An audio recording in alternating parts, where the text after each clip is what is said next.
बद्रीनाथ धाम, जहाँ की हवा में है भक्ति, शांति और एक अलग ही ऊर्जा। बद्रीनाथ धाम उत्तराखंड के छोटे 4 धामों में से एक है और साथ ही भारत के 4 धामों में से भी एक है, इसलिए इस स्थान का महत्व और भी ज्यादा बढ़ जाता है। भगवान विष्णु को समर्पित है बद्रीनाथ धाम। बद्रीनाथ धाम भगवान विष्णु का एक इकलौता धाम नहीं है।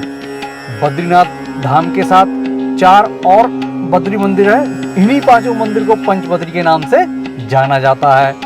क्या है इनके नाम और कहाँ है स्थित ये मंदिर, आज के इस वीडियो में हम इन सभी बातों को बताने जा रहे हैं। हरिद्वार से 310 किलोमीटर की दूरी और जोशीमठ से 40 किलोमीटर की दूरी पर स्थित बद्रीनाथ धाम में हमें सबसे पहले दर्शन करने चाहिए, क्योंकि 5 बद्री में सबसे श्रेष्ठ है बद्रीनाथ। उत्तराखंड के चमोली जिले में अलकनंदा नदी के किनारे स्थित बद्रीनाथ मंदिर में भगवान विष्णु के बद्री नारायण रूप के दर्शन होते हैं। समुद्र तल से 10,300 फीट की ऊंचाई पर स्थित इस मंदिर में भगवान विष्णु ने तपस्या की थी। गर्मी से बचाने के लिए माता लक्ष्मी ने बेर के पेड़ का रूप लिया और छांव प्रदान की। बेर के पेड़ को बद्री भी कहा जाता है, तभी से इस स्थान को बद्रीनाथ के नाम से जाना जाता है। मंदिर के गर्भगृह में ध्यान मुद्रा में काले शालिग्राम से बनी भगवान विष्णु की मूर्ति स्थापित है। मंदिर के पास ही स्थित है तप्त कुंड, जिसका जल है गर्म। यहाँ स्नान करने के बाद ही ज्यादातर श्रद्धालु मंदिर में भगवान बद्री के दर्शन करते हैं। पास ही स्थित है माना गांव, जहाँ है पवित्र सरस्वती नदी, जो केवल यहीं दिखाई देती है। ऐसा माना जाता है कि माना गांव वही स्थान है जहां से होकर पांडवों ने स्वर्ग के लिए प्रस्थान किया था। यहीं पास ही स्थित है भीम पुल। इस पुल को भीम ने बनाया था।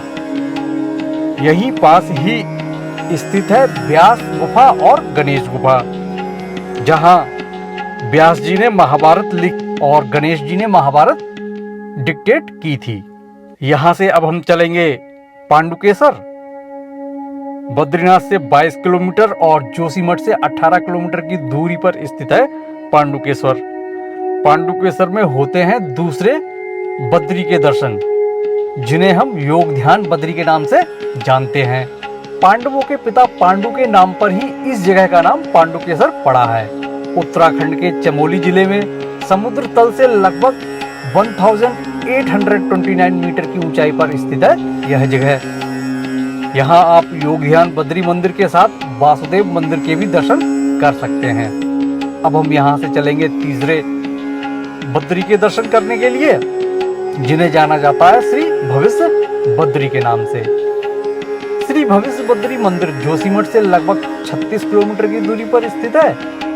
पहले आप जोशीमठ से तपोवन मार्ग पर लगभग 17 किलोमीटर जाएंगे। वहीं तपोवन से आगे आपको भविष्य बद्री जाने वाला मार्ग दिख जाएगा और उस पर आप लगभग 19 किलोमीटर की यात्रा करेंगे और इस स्थान पर पहुंच जाएंगे। यहाँ से लगभग 300 मीटर का ट्रैक आपको करना होगा और ट्रैक करने के बाद होंगे आपको श्री भविष्य बद्री के दर्शन, जो हैं भविष्य के बद्रीनाथ। जी हाँ दोस्तों, भविष्य में जब नर और नारायण पर्वत मिल जाएंगे, तब वर्तमान में स्थित बद्रीनाथ का रास्ता बंद हो जाएगा। तब भविष्य में यहाँ भविष्य बद्री में श्री बद्री विशाल के दर्शन हुआ करेंगे। अगर आप जनवरी या फरवरी के महीने में यहाँ आएंगे तो आपको यहाँ कुछ इस तरह की बर्फ भी देखने को मिल जाएगी। बाकी के समय आपको यहाँ ऐसे दृश्य देखने को मिल जाएंगे। श्री भविष्य बद्री के दर्शन करने के पश्चात अब हम प्रस्थान करेंगे चौथे बद्री मंदिर की तरफ, जो है श्री वृद्ध बद्री जी। और श्री वृद्ध बद्री स्थित है अनीमठ गांव में। जोशीमठ से 9 किलोमीटर का सफर तय करके अनीमठ पहुंचा जा सकता है। मेन रोड से लगभग 200 मीटर का आप ट्रैक करेंगे और पहुंच जाएंगे श्री वृद्ध बद्री मंदिर, जहां किए जा सकते हैं श्री वृद्ध बद्री जी के दर्शन। अनिमट गांव का संबंध हनुमान जी से भी है। हनुमान जी को अनिमा नाम की सिद्धि इसी जगह प्राप्त हुई थी, इसीलिए इस गांव को अनिमट के नाम से जाना जाता है। श्री भविष्य बद्री मंदिर और श्री वृद्ध बद्री मंदिर का डिटेल्ड वीडियो आपको इस चैनल पे देखने को मिल जाएगा। लिंक मैं डिस्क्रिप्शन बॉक्स में मेंशन कर दूंगा। अब यहाँ से चलेंगे 5वें बद्री श्री आदि बद्री के दर्शन करने, जो है हमारे पंच बद्री में से 5वें बद्री। आदि बद्री सबसे प्राचीन बद्री मंदिर है। कर्णप्रयाग संगम से मात्र 19 किलोमीटर का सफर तय करके आप आदि बद्री पहुंच सकते हैं। यहाँ आके आपको स्वतः ही इस जगह के प्राचीन होने का एहसास हो जाएगा।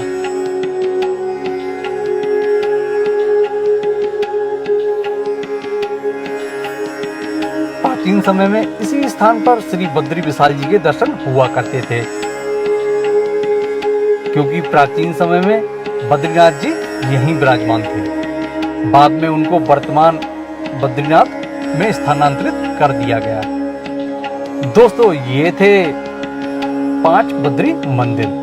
बद्रीनाथ यात्रा के दौरान आपको इन सभी बद्री मंदिरों के दर्शन जीवन में एक बार अवश्य करने चाहिए।